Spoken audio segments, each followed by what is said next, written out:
कुल इन कुंतुम तुहिब्बून अल्लाह फत्तबिऊनी युहिब्बुकुम अल्लाह, अगर तुम ये चाहते हो कि अल्लाह तुमसे मोहब्बत करे और तुम अल्लाह से मोहब्बत के दावेदार हो तो तुम मेरे महबूब से मोहब्बत करो। इस आयत का अब बड़ी कीमती बात एक और आपकी खिदमत में अर्ज कर रहा हूं। इस आयत करीमा जो आयत नंबर सूरह आल इमरान जिसको हम पढ़ रहे हैं मेरे बुजुर्गों दोस्तों, आयत नंबर 31 का एक और शान नुज़ूल भी उलमा ने लिखा है, और वो ये है कि मदीना मुनव्वरा में शख्स अब्दुल्ला बिन उबई जो मुनाफिक था, जो था यहूद का एजेंट, लेकिन हुजूर सैयद आलम के करीब आया, ज़ाहिरी इस्लाम लाया और मस्जिद में आना, पहली सफ में नमाज पढ़ना, सरकार जब आ जाए तो हुजूर के तराने गाना, सारा जाहिर में अपने आप को इस तरह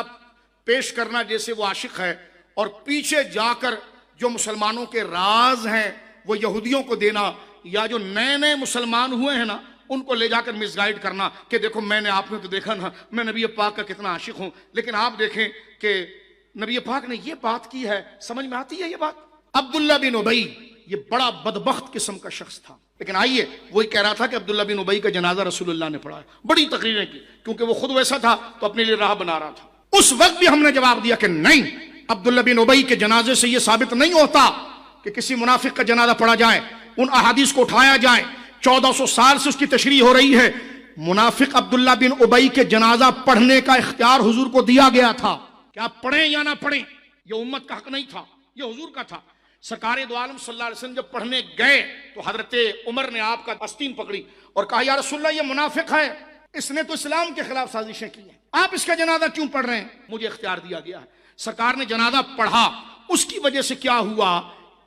कई हजार मुनाफिक मुसलमान हो गए। फिर हुजूर ने उसके कफन के लिए अपना जुब्बा दिया, इस पर भी धमाका हो गया कि जनाब बदमजहबों के साथ। मैंने कहा जब ये अगर ये अमल